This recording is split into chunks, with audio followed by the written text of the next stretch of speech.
ઉતરઈ પાયા. કલિયુગની અંદર નામનું મહત્વ રહેશે. કોઈ યજ્ઞાગાદી કામ નહીં આવે. આટલી ચર્ચા ચાલતી હતી એટલામાં અર્જુનજી ત્યાં પધાર્યા. પોતાના મુખ પર વિષાદના વાદળાઓ છે, આંખની અંદર અશ્રુ છે. અર્જુનજી પધાર્યા છે ને એટલે ધર્મરાજ યુધિષ્ઠિર પૂછે છે, ભાઈ તારા આંખની અંદર અશ્રુ કેમ છે?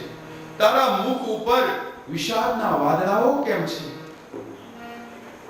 અરે તમને મોકલ્યા હતા દ્વારકાનાથના સમાચાર લેવા માટે, તો દ્વારકાનાથ શું કરે છે તે બતાવો. ભાઈ વસુદેવજી અને દેવકીજી શું કરે છે તે બતાવો. શામ પ્રદ્યુમ્ન અનિરુદ્ધ મહારાજ શું કરે છે તે બતાવો. કહે છે મોટા ભાઈ, તમે જે લોકોના નામ લઈ લઈને મને સમાચાર પૂછો ને એમાંથી હવે કોઈ બચ્યું નથી.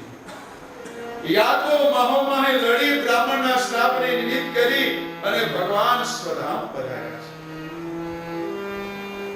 ભગવાન દ્વારકાધીશ સ્વધામ પધાર્યા એવા સમાચાર સાંભળતા પાંચાલીએ વિચાર કર્યો કે ચીર પૂર્વા વાળો ન રહ્યો હવે મારે. અરે જેના પ્રતાપથી મેં તેજથી પાંચાલીનું મત્સ્યવેદ કરી અને પાંચાલીને પરણીને આવ્યો, જેના તેજથી મેં મહાભારતનું યુદ્ધ જીત્યું, જેના તેજથી ભગવાન શિવે મને પ્રસન્ન થઈ અને આ ગાંડી વાગ્યું, ઇન્દ્રએ મારું સન્માન કર્યું, એ મારું શક્તિ, એ મારું બળ હવે ન રહે તો મારે પણ નથી રહેવું. અર્જુનજી भी તૈયાર થયા, પાંડવો તૈયાર થયા. રાજા પરીક્ષિત યુવાન થયા હતા. એ રાજા પરીક્ષિતને હસ્તિનાપુરનો અભિષેક કરી અને પાંડવો ચાલ્યા હિમાલયની અંદર હાડ ગાળવા માટે. પાંડવો માટે હિમાલય સ્વર્ગની ચીડી બન્યો છે. જાય છે પાંડુકેશ્વરમાં આવી ભગવાન શિવનું આરાધન કરી અને પાંડવો આગળ ચાલે છે. જ્યાં ગૌરીકુંડ પાસે આવ્યા એટલે પાંડવો વિચાર કર્યો કે આપણે કેદારનાથ જતા જઈએ, ભગવાન શિવના દર્શન કરીએ. ભગવાન શિવે વિચાર કર્યો કે આ પાંડવો મહાભારતનું યુદ્ધ કરીને આવે છે, એને ગુરુઓની હત્યા કરી છે, એને બ્રાહ્મણોની હત્યા કરી છે, એ બ્રહ્મદ્વેષી છે, એ બ્રહ્મ હત્યારાઓ છે, એનું મુખ હું જોઈશ તો મને બ્રહ્મ હત્યાનું પાપ લાગશે. એટલે ભગવાન શિવ નંદી બન્યા અને માતા પાર્વતી ગાયનું રૂપ લીધી અને ઘાસ ચરવા લાગ્યા. મંદિરની અંદર જોયું તો ભગવાન શિવ ન મળે. ધર્મરાજ ઓળખી ગયા. માં જે ભવાની ગાયના રૂપની અંદર હતા એ દોડી અને ત્યાં કુંડ હતો, એ કુંડની અંદર પ્રવેશ કરી ગયા. એ કુંડનું નામ પડ્યું ગૌરી કુંડ. આજે પણ તમે કેદારનાથ જાઓ તો ગૌરી કુંડની અંદર સ્નાન કરવું પડે. ત્યાંમાં ગૌરી સમાઈ ગયા અને ભગવાન શિવને સમાચાર મળ્યા એટલે ભગવાન શિવે પણ વિચાર કર્યો કે હું પણ નીકળી જા. એટલે ભગવાન શિવે હિમાલયની અંદર પોતાનું માથું માર્યું. એટલી વારમાં ભીમસેન ત્યાં પહોંચી ગયા. ભગવાન શિવ નીકળે એ પેલા પાછળથી પશુનું નંદીનો રૂપ લીધું હતું ને, પાછળથી પૂંછડું પકડી લીધું. માથું તો મરાઈ ગયું ભગવાન શિવનું. એ માથું માર્યું એ નીકળ્યું નેપાળમાં. પશુનું મસ્તક નીકળ્યું એટલે નામ પડ્યું પશુપતિનાથ. અને તમે કેદારનાથ જાઓ ને ત્યાં સીધી લિંગ નથી, ત્યાં પશુના પાછળની જે ભાગ હોય ને તેવી લિંગ છે. તો અહીંયા દર્શન કરવાના કેદારનાથના એ અડધા દર્શન પશુપતિનાથના દર્શન કરો એટલે પૂર્ણ દર્શન કહેવાય. આગળ ધર્મરાજ યુધિષ્ઠિર પાછળ, ભીમસેન એની પાછળ, અર્જુન એની પાછળ, સહદેવ એની પાછળ, નકુલ અને નકુલની પાછળ દ્રૌપદી. પહેલું પતન દ્રૌપદીનું થયું. ભીમસેન કહે છે મોટા ભાઈ દ્રૌપદી ગઈ. ધર્મરાજ યુધિષ્ઠિર કહે છે ભૈયા આગે ચલતે રહો. બોલે મોટા ભાઈ દ્રૌપદીનું પતન થયાનું કારણ, બોલે દ્રૌપદીનું પતન થયાનું કારણ કે આપણે પાંચે ભાઈઓની પત્ની હતી પણ વિશેષ પ્રેમ તે અર્જુનમાં કરતી હતી એટલે પહેલું એનું પતન થયું. આગળ જતા નકુલનું પતન થયું. મોટા ભાઈ નાના ભાઈ गया, मजले भैया आगे चलते रहो। पर सहदेवना नकुलना पतनનું કારણ બોલે નકુલને પોતાના રૂપનો અભિમાન.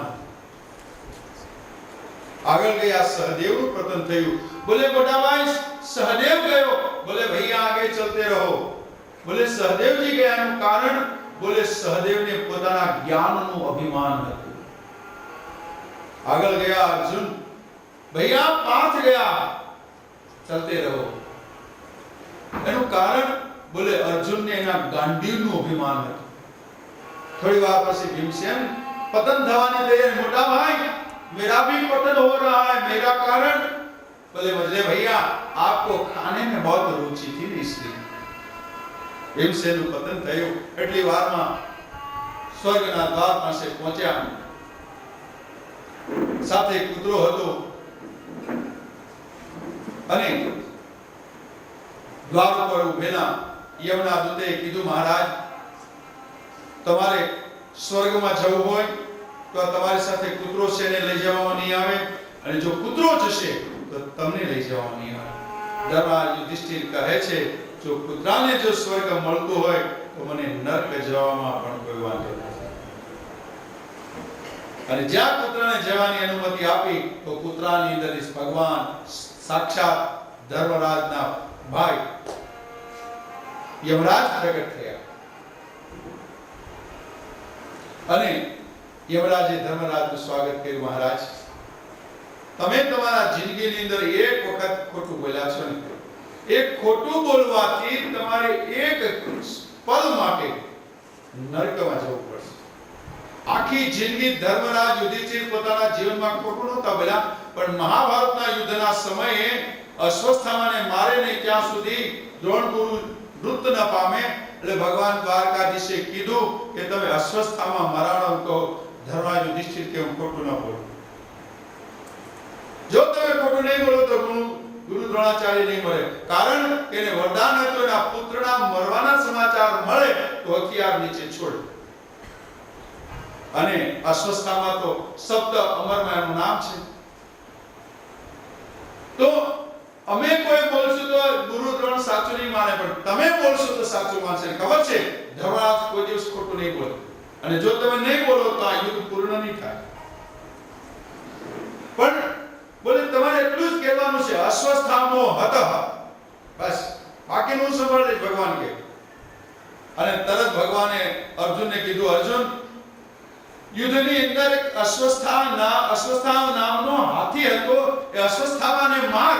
એ અશ્વત્થામા હાથીને માર્યો, અને જે અશ્વત્થામા હાથી મરાણો એટલે એ જ સમયે ધર્મરાજાનો રથ ગુરુ દ્રોણાચાર્યના રથની પાછળ ચાલ્યો, અને અશ્વત્થામા હતા એટલું જ્યાં બોલ્યા ત્યાં ભગવાન કૃષ્ણએ પંચજન્ય શંખને મૂકી નાખ્યો. પાછળ શું બોલાનું કઈ ખબર ન પડી, એટલામાં તો ગુરુએ હથિયાર છોડી દીધા અને અર્જુને ગુરુને મારી. ત્યાં સુધી મહાભારતના 7 દિવસ સુધી ધર્મરાજ યુધિષ્ઠિરનો રથ ભૂમિથી ઉપર ચાલતો હતો. આટલું ખોટું બોલ્યા ને તુરંત રથ નીચે આવી ગયો. એક ખોટું બોલવાની ખાતર એક પલ માટે તમારે નરકમાં જવું પડશે. બોલે કાઈ વાંધો નહીં. નરકના દ્વાર પાસે લઈ આવ્યા ધર્મરાજ યુધિષ્ઠિરને. ત્યાં તો નરકના તમામ જીવાત્માઓ જે પરેશાન થતા હતા, ધર્મરાજનું આગમન થયું. તમામ નરકના જીવાત્માઓને સ્વર્ગનું સુખ મળવા લાગ્યું. તમામ જીવાત્માઓ ધર્મરાજને પ્રાર્થના કરે છે, મહારાજ તમે અહીંથી ન જાઓ, તમારા આવવાથી અમને સ્વર્ગનું સુખ મળે છે. યમરાજે કીધું, ચાલો મહારાજ. ધર્મરાજ યુધિષ્ઠિર કહે છે, મારા રહેવાથી નરકની અંદર રહેવાથી આટલા જીવાત્માઓને સ્વર્ગનું સુખ મળતું હોય તો મને નરકમાં રહેવામાં કોઈ વાંધો નથી. આજ એક ધર્મરાજ પૌત્રનો રાજ રાજા પરીક્ષિત રાજ કરે છે. અનેક યશોમેઘ દ્વારા ભગવાનનું યંજન કર્યું છે. એક વખત એ દિગ્વિજય માટે નીકળ્યા છે. રસ્તાની અંદર એને એક રાજાનો ચિહ્ન ધારણ કરનારો સાત્વિકે ગાય અને બળદને જોડ્યા છે. ધરતીએ ગાયનું રૂપ લીધું છે અને ધર્મએ નંદીનું રૂપ લીધું છે. પેલો રાજાનો ચિન્હવાળો જેના ત્રણ પગ તૂટી ગયા છે અને ચાબુક લઈને મારે છે. આ દ્રશ્ય રાજા પરીક્ષિતે જોયું અને કીધું કે મારા રાજ્યની અંદર ધર્મ અને ધરતીને દુઃખ આપનાર તું કોણ? પોતાના નિશંકની અંદરથી બાણ ખેંચે છે. પેલો રાજાના વેશને છોડી અને રાજા પરીક્ષિતના શરણે આવી જાય છે. મહારાજ, ધર્મ અને ધરતીની રક્ષા કરવી જેમ તમારું કર્તવ્ય છે એમ શરણે આવેલાની રક્ષા કરવી મહારાજ તમારો ધર્મ છે. અધર્મ રાજા પરીક્ષિતને ધર્મની યાદ અપાવે છે. બોલ તું કોણ છે? બોલે હું કલી છું મહારાજ. આ ધર્મ અને ધરતીને શું કામ આપે છે? બોલે યુગ પ્રમાણે 3 યુગ પૂરા થયા છે, ચોથો મારો વારો છે. પણ રાજા પરીક્ષિત કહે છે મારા શાસનને કલી નહીં ચાલે, માટે તું મારું રાજ્ય છોડીને ચાલ્યો જા. બોલે મહારાજ, સમુદ્રના કિનારેથી તો હિમાલય સુધી તમારું શાસન ચાલે છે, હું ક્યાં જાઉં? તમે મને રહેવાના સ્થાન બતાવો. કલીને રહેવાના 4 સ્થાન બતાવ્યા. એક તો જુગારની અંદર કલીનો વાસ છે. કેમ લાગે છે બહેનો? મહિનામાં એકાદી કીટી પાર્ટી હોય કે નહીં? સાચું કહેજો. કીટી હોય પણ જુગાર ન હોય એમાં. કાંઈક તો હોય ને, ઓલી રમે તબોલો, પણ એ માસીનો દીકરો થાય. ઈ હોય એનો માસીનો દીકરો. કલિયુગની અંદર જુગારની અંદર વાસે. પહેલાના જમાનામાં શું થતું હતું? જો આજ પણ એ ક્રિયાઓ શરૂ છે માતાઓની. કપડા ધોવા નાખે ને બાયોના, તો પહેલા ખીચા તપાસે, બરાબર ને? કાંઈ જે હોય પરચુરણ સાઈડમાં કરે, એ ન જાય ખીચામાંથી પાછું પરચુરણ જે કાંઈ હોય તે. હવે મહિનો 2 મહિના થાય એટલે 1500 રૂપિયા તો ભેગા થાય ને ભાઈ. રોજ 20-25 નીકળતા હોય તો 2-3 મહિના 1500 નો ભેગા થઈ જાય. આ કાર્ય પહેલાની બહેનો પણ કરતી હતી. આપણા વૃદ્ધ માતાઓ તો એ પણ કરતા. એટલે પહેલા શું કરતા હતા કે રૂપિયા તો બહુ હતા નહીં માણસો પાસે, એટલે દૂધ, દહીં, એનું ઘી બનાવીને વાણિયાને ત્યાં વેચવા જાય.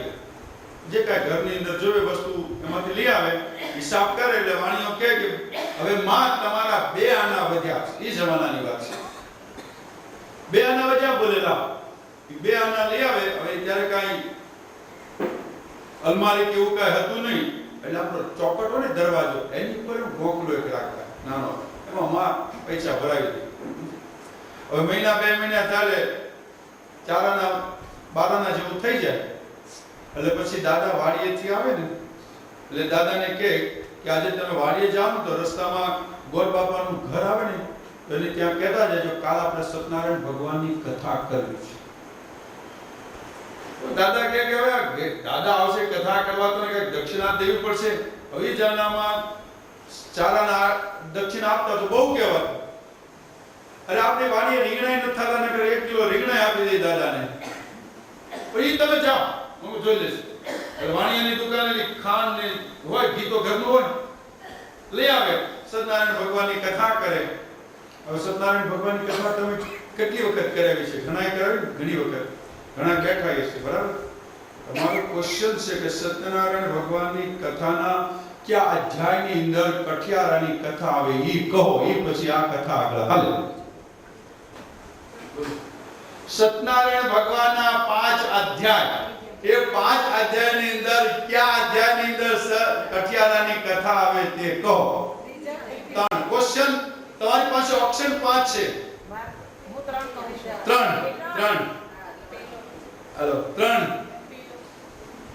4 લોક થઈ ગયું. 3 લોક થઈ ગયું. પહેલો લોક થઈ ગયો. જે આ બતાવો એ બસ 2 લોક થઈ ગયું. 2 લોક થઈ ગયું. બધા જે આંગળી ઊંચી કરો એ પાસે કેવો યાદ રાખજો. 2 લોક થઈ ગયું. હજી એક બાકી છે, 5મો. કયા અધ્યાયમાં આવે? કોઈ 3જામાં, 4થામાં, 5મામાં, 2જામાં, પહેલામાં. જે બધાય પણ કમ્પલસરી કહેવાનું છે. બોલો કેમાં આવશે? પોતપોતા આંગળી ઊંચી કરતો જોઈ લે, તમને ખબર પડી જાય. હાલો 2, હાલો બીજા, હાલો 2 વાળા, 3 વાળા, હાલો 3 વાળા, 2 વાળા, 4 વાળા કોઈ નથી? હવે 3 ને 2 4 વાળા. આ 4. 5 વાળા. કઈ વાત. હવે જેને જે કીધું યાદ રાખજો. જેનો સાચો જવાબ પડશે એને અહીંથી 100 રૂપિયા ઇનામ આપવામાં આવશે. જેનો ખોટો જવાબ હશે ને 500 મુકતા જવા જોશે. એક નફો થાય તો દેવાય ને ઇનામ. મંજૂર છે ચાલો બરાબર ને? મંજૂર છે ભાઈઓ બાકી છે જે અહીંયા એક કાપતી ગયો આ પાઠ. હાલો હાલો. આપણને ક્યાં અધ્યાયમાં આવે છે? સત્યનારાયણના ક્યાં અધ્યાયની અંદર? 3 માં. હાલો 3 માં મોટા ભાઈ 3 માં. હાલો ક્યાં અધ્યાયમાં આવે છે? 2 માં. પાછળ ચાલો 3 વાળા તૈયાર રહેજો, 4 વાળા તૈયાર રહેજો, 5 વાળા તૈયાર રહેજો. સત્યનારાયણની કથાના બીજા અધ્યાયની અંદર કથિયારાની કથા આવે. બોલો સત્યનારાયણ ભગવાન. આ 5 વાળા 3 વાળા 4 વાળા 500 મુકતા જજો હાજે.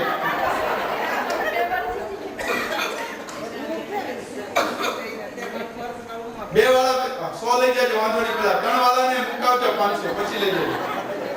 મૂકી દેશું શ્રી વલ્લભ વિઠ્ઠલ ગિરધારી યમુનાજી કી બલિહારી. શ્રી વલ્લભ વિઠ્ઠલ ગિરધારી યમુનાજી કી બલિહારી. શ્રી વલ્લભ વિઠ્ઠલ ગિરધારી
Come